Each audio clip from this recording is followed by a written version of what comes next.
നമ്മളിന്ന് മത്തങ്ങ വെച്ചിട്ട് വളരെ രുചികരമായിട്ടുള്ളൊരു പലഹാരമാണ് ഉണ്ടാക്കാൻ പോകുന്നത്. അതിനായിട്ട് നല്ല മൂത്ത് വിളഞ്ഞ ഒരു മത്തങ്ങ വേണം. അപ്പോൾ അതിൽ നമുക്ക് എന്തോരം വേണ്ടതെന്ന് വെച്ചാൽ അതിനനുസരിച്ച് എടുത്താൽ മതി. അപ്പോൾ ഞാനൊരു മത്തങ്ങ എടുത്ത് വെച്ചിട്ടുണ്ട്. അത് നമുക്ക് മുറിച്ച് കഷ്ണങ്ങളാക്കാം.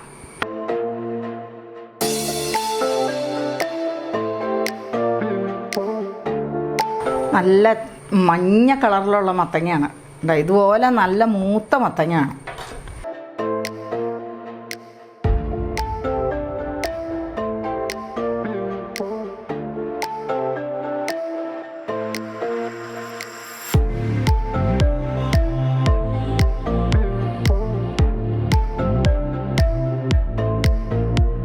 ഇതിപ്പോൾ 1 കിലോ മത്തങ്ങയുണ്ട്. നമ്മൾ ചെറിയ കഷ്ണങ്ങളായിട്ട് മുറിച്ചെടുത്തിട്ടുണ്ട്. ഇനി ഇത് നമുക്ക് കുക്കറിലിട്ടിട്ട് കുറച്ച് വെള്ളം ഒഴിച്ചിട്ട് ഒന്ന് വേവിച്ചെടുക്കണം. ആദ്യം ഈ ഗ്ലാസ്സിന് ഒരു അര ഗ്ലാസ് വെള്ളം നമ്മൾ എടുത്തിട്ടുള്ളൂ. അത്രയും മാത്രം മതി. ഇതൊന്ന് നന്നായിട്ട് വേവിച്ചെടുക്കാൻ.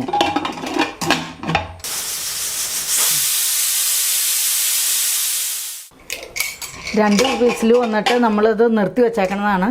ഇപ്പോൾ നന്നായിട്ട് വെന്തിട്ടുണ്ടാവും. നമുക്കതൊന്ന് നോക്കാം.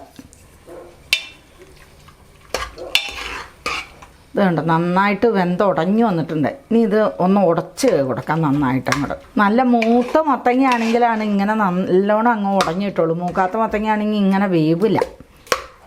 ഇനി ഇത് നമുക്ക് വാങ്ങി വെച്ചിട്ട് നമുക്കൊരു പാത്രം അടുപ്പത്തേക്ക് വെച്ചിട്ട് ഇച്ചിരി തേങ്ങയൊക്കെ വറുത്തെടുക്കാം.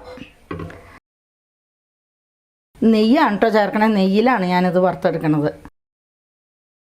തേങ്ങ ചെറുതായിട്ട് കൊത്തി അരിഞ്ഞതാണ്. അത് ഒരു വാളം തേങ്ങ ഉണ്ട്.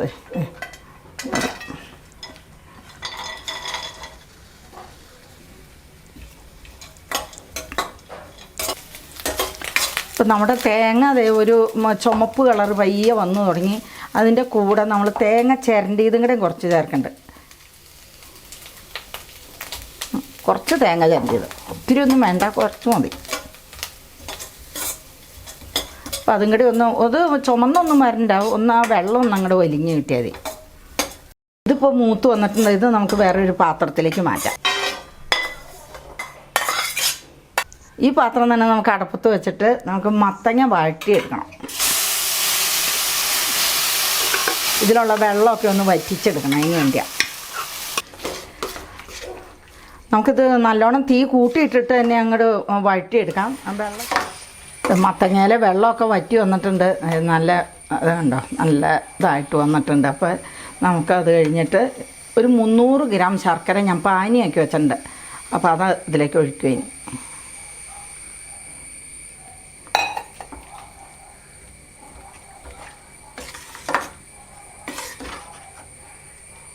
ഇതൊരു കുറച്ച് നേരം നമുക്കിങ്ങനെ വഴറ്റിയെടുക്കാം. ഇപ്പോൾ ശർക്കരയും മത്തങ്ങയായിട്ട് രണ്ടും കൂടെ നന്നായിട്ട് മിക്സായിട്ട് വന്നിട്ടുണ്ട്. നമ്മളൊരു 5 മിനിറ്റ് നേരം ഇങ്ങനെ വഴറ്റി കൊടുത്തിട്ടുണ്ട്. ഇനി നമുക്കിത് വാങ്ങി വയ്ക്കാം. മത്തങ്ങ നന്നായിട്ട് ചൂടാറി വന്നിട്ടുണ്ട്. ഇനി നമുക്ക് ഇതിലേക്ക് ഏലക്കായാണ്. ഏലക്കയും ജീരകവും, 1/2 ടീസ്പൂൺ ജീരകവും ഒരു 15 ഏലക്കായും ഉണ്ട്. അത്രയും പൊടിച്ചതാണിത്. പിന്നെ വറുത്ത് വെച്ച തേങ്ങ.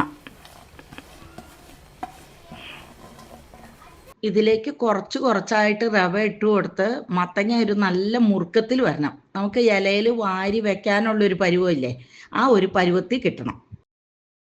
ഇത് വറുത്ത റവയാണ് കേട്ടോ. ഇനി നമുക്കൊന്ന് മിക്സ് ചെയ്യാൻ ശരിക്കും കൂട്ടിയിട്ട് നമുക്ക് നോക്കാം. ഇതിപ്പോൾ നമ്മൾ 1/2 കിലോ റവ ഫുള്ളായിട്ട് ഇട്ട് കൊടുത്തിട്ടുണ്ട്. ഇപ്പോൾ മാവൊക്കെ മുറുകി നല്ല ഇലയിലൊക്കെ വാരി വെക്കാനുള്ള ഒരു പാകത്തിനായിട്ടുണ്ട്. അപ്പം ഈ വിധത്തിലുള്ളൊരു പാകം മതി നമുക്ക്. ഇങ്ങനെ വിട്ട് പോകുന്ന ഒരു പാകത്തിന് ആവണത്. അപ്പോൾ ഇത് കറക്റ്റായിട്ടുണ്ട്. ഇനി നമുക്കിത് കുമ്പിളാക്കി ഉണ്ടാക്കിയെടുക്കണം. നമ്മൾ ഈ ഇലയിലാണ് ഉണ്ടാക്കണത്. ഇത് ഇടനേലയാണ്. ഇടനേല, വഴനേല എന്നൊക്കെ പറയും. ഇതാണത്. അപ്പോൾ നമുക്കിത് എങ്ങനെയാണ് ഉണ്ടാക്കണേന്ന് കാണിച്ചു തരാം. ആദ്യം ഇല ഇങ്ങനെയൊന്ന് മടക്കും.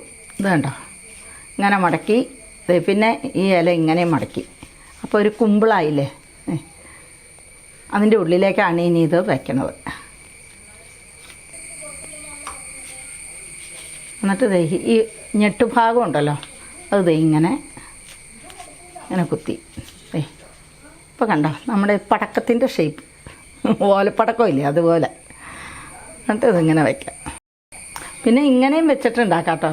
ഇങ്ങനെ ആദ്യം കുറച്ച് കോരി വെച്ചു, അത് കഴിഞ്ഞിട്ട് ഇത് ഇങ്ങനെ മടക്കി, പിന്നെ ഇത് ഇങ്ങനെ വെച്ചു, പിന്നെ ഇവിടെ ഒന്നും ഇങ്ങനെ ഷേപ്പ് ചെയ്ത് കൊടുത്തിട്ട്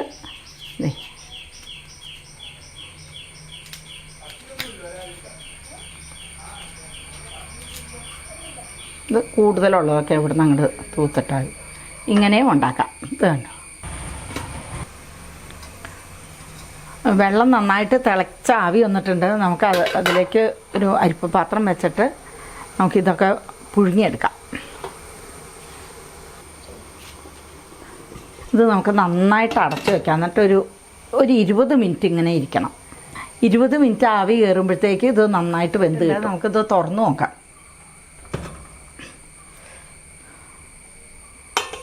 എല്ലാം നന്നായിട്ട് വെന്തിട്ടുണ്ട്. നല്ല ചൂടാണ്. അതെ, എല്ലാം വെന്തിട്ടുണ്ട്. നമുക്കിതൊന്ന് ചൂടാറിയിട്ട് എടുക്കാം.